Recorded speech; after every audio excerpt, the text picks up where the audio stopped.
एक सदियों पुरानी चुड़ैल जिसका नाम 3 बार पुकारने पर वो इंसानों की दुनिया में आ जाती है और अपना नाम पुकारने वाले को अपने साथ ले जाती है, एक दर्दनाक मौत देकर। बस इतनी सी बात से समझ गए होंगे कि आज हम बात करने वाले हैं ब्लडी मेरी के बारे में। कुछ लोग ब्लडी मेरी पर विश्वास करते हैं और कुछ लोग इसे केवल एक काल्पनिक कहानी मानते हैं, लेकिन ये बहुत ही ज़्यादा डरावनी है।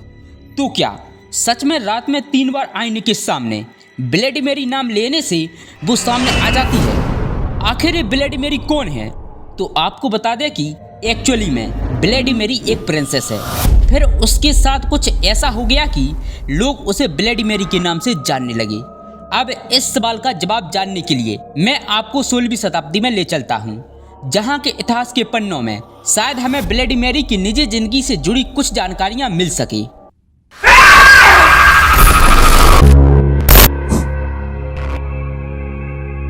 1509 से लेकर 1547 तक हेनरी इंग्लैंड के राजा थे। उनके घर एक लड़की का जन्म हुआ जिसका नाम था मैरी ड्यूडोर। लेकिन हेनरी को कोई लड़का नहीं हो रहा था और इस बात की उन्हें बड़ी टेंशन थी कि उनका राजपाट कौन संभालेगा, क्योंकि मैरी तो थी एक लड़की, इसलिए मैरी को उसके पिता पसंद नहीं करते थे। कोई बेटा न होने के कारण किंग हेनरी ने 6 शादियां की ताकि किसी एक पत्नी से बेटा हो सके जो कि उनकी गद्दी का वारिस बन सके। कई शादियों की वजह से कैथरीन और हेनरी के रिश्तों में दरार आ गई और फिर कुछ दिनों के बाद हेनरी ने कैथरीन को राज्य से बाहर निकाल दिया। इन घटनाओं के बीच मैरी की उम्र महज 14 वर्ष थी और मैरी को अपनी माँ से किसी भी प्रकार का संबंध न रखने का आदेश दिया गया।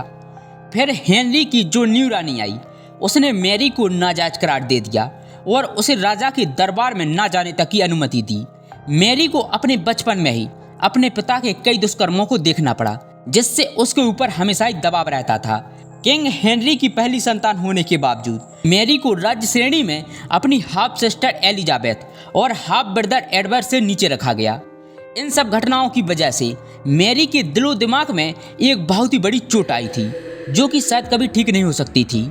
इन सब के बावजूद मैरी अपनी प्रजा की चहेती थी और जब किंग हेनरी की मौत हुई तब इंग्लैंड की गद्दी मैरी को सौंपी गई, क्योंकि राज्य संभालने की कला में वो अपने सभी भाइयों और बहनों से निपुण थी। 37 साल की उम्र में मैरी ने राज्य को बखूबी संभाला, लेकिन अचानक एक दिन मैरी को ऐसा लगा कि उसे एक संतान की जरूरत है जो कि उसके वंश को आगे बढ़ा सके। फिर क्या था, मैरी ने तुरंत एक फिलिप नाम के शख्स से शादी कर ली जो कि स्पेन का निवासी था और उम्र में मैरी से 10 साल छोटा था। मैरी को अपनी जिंदगी में कभी प्यार नहीं मिला था और फिलिप को पाकर वो एक 10 साल की बच्ची जैसी हो गई थी जिसे संसार का सारा प्यार चाहिए था। शादी के 3 महीने बाद मैरी प्रेग्नेंट भी हो गई और राज्य में खुशी की लहर दौड़ गई और यहीं से मैरी की जिंदगी ने एक बहुत ही बड़ा मोड़ लिया। मैरी के शरीर में वो सारे गुण आ गए थे जो कि एक गर्भवती महिला के शरीर में होते हैं, जैसे पेट फूल जाना, वजन बढ़ जाना इत्यादि। और 3 महीने बाद मैरी ने अपने पेट में बच्चे को हिलते हुए भी महसूस किया। लेकिन राज्य में एक बहुत ही विचित्र खबर धीरे धीरे फैल रही थी। ये खबर थी कि मैरी के पेट में बच्चा है ही नहीं और वो सबको बेवकूफ़ बना रही है। वो ऐसा इसलिए कर रही है ताकि उसे इस राज्य का होने वाला वारिस मिल सके और वो 9 महीने बाद किसी के बच्चे को चुरा लेगी। इन सब अफवाहों के बीच में एलिजाबेथ काफ़ी लोकप्रिय हो रही थी और मैरी की छवि कहीं ना कहीं धूमिल हो रही थी।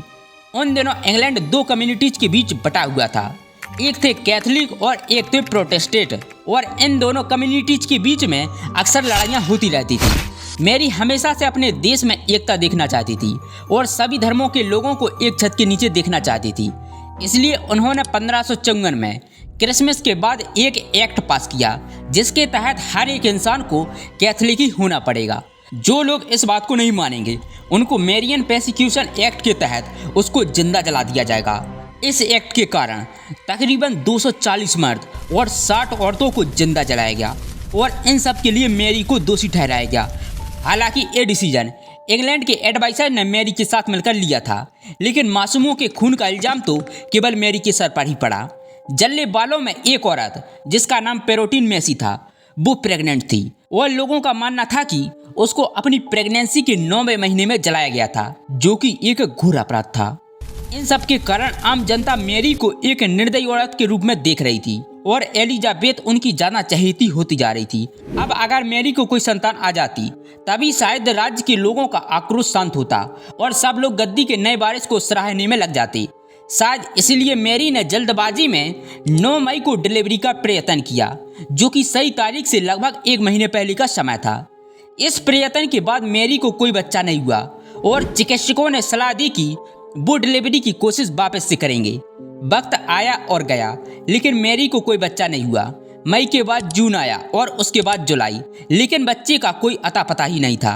अब तो राज्य में हजारों अफवाहें फैलने लग गई थी। कुछ लोग मैरी को झूठा बोल रहे थे तो कुछ लोग मान रहे थे कि मैरी का बच्चा मृत पैदा हुआ है।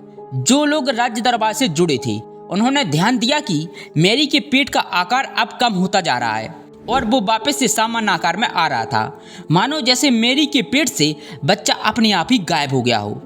चिकित्सकों ने बोला कि मैरी शायद प्रेग्नेंट ही नहीं है और सभी लोग इन बातों को मानने भी लगे थे। लेकिन मैरी को अब भी भरोसा था। वो दिन भर अपने कमरे में रोती रहती थी और भगवान से यही प्रार्थना करती थी कि वो उसे एक संतान दे दे। अगस्त के महीने में मैरी का पेट लगभग पूरी तरह से सामान्य आकार में आ गया था और ये बात साफ हो गई थी कि मैरी के पेट में बच्चा है ही नहीं। ये खबर राज्य में भी फैल गई और आम जनता ने मैरी को झूठा करार दिया।